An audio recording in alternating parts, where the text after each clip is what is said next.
বাংলাদেশের ফুটবলের জন্য আজকের দিনটি অত্যন্ত গুরুত্বপূর্ণ একটি দিন। নতুন এক ইতিহাসের ধারপ্রান্তে বাংলাদেশ। বাংলাদেশের আজকের দিনটি এতটাই গুরুত্বপূর্ণ, টার্নিং পয়েন্ট বলা চলে বাংলাদেশ ফুটবলের জন্য।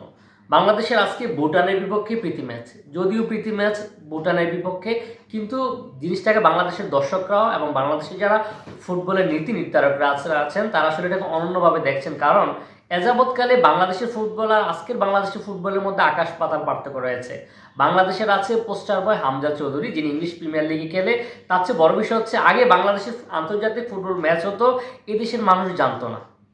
বাংলাদেশের মাটিতে বড় বড় দেশ এসে খেলে যেত, বাংলাদেশের মানুষ গুরুত্বই দিত না। কারণ হচ্ছে বাংলাদেশের ফুটবল ছিল তলানিতে। বাংলাদেশের ফুটবলের ব্যাপক পরিবর্তন হয়েছে।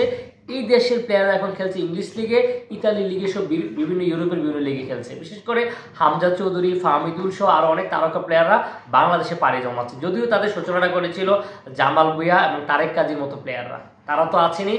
বাংলাদেশ ফুটবলের নতুন দিনের সূচনা দেখতে যাচ্ছে বাংলাদেশ।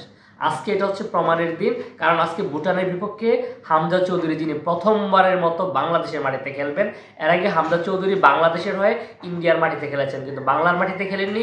বাংলার দর্শকরা সরাসরি দেখার সুযোগ পায়নি, বাংলাদেশের সাংবাদিকরা পর্যন্ত দেখতে পারেনি হামজা চৌধুরী খেলা সরাসরি। তো এবার এই সুযোগটা পেয়েছে বাংলাদেশ। বাংলাদেশ আজকে ভুটানের বিপক্ষে ম্যাচ দিয়ে বোঝা যাবে অ্যাসাইনমেন্টটা কেমন হলো বাংলাদেশ। আমরা প্রত্যাশা করছি বাংলাদেশ আজকের থেকে যাত্রা শুরু হবে নতুন বাংলাদেশের, এবং আগামী 10 তারিখ এশিয়া কাপের বাছাই পর্বে জয় দিয়ে বাংলাদেশের নতুন এক ধাপে পৌঁছে যাবে। বাংলাদেশ ফুটবলের জন্য অনেক অনেক শুভকামনা। বাংলাদেশের যে টিকেটের ক্রাইসিস চলছে, বাংলাদেশের দর্শকরা টিকিট পাচ্ছে না, ফুটবলের সুদিন ফিরে এসেছে। ফুটবলের জন্য অনেক অনেক শুভকামনা রাখছে বাংলাদেশের মানুষ। বাংলাদেশের খেলাই দেখবে, একদিন বাংলাদেশ বিশ্বকাপ খেলবে, এই প্রত্যাশায় আজকের মতো বিদায় নিচ্ছি। আল্লাহ হাফেজ।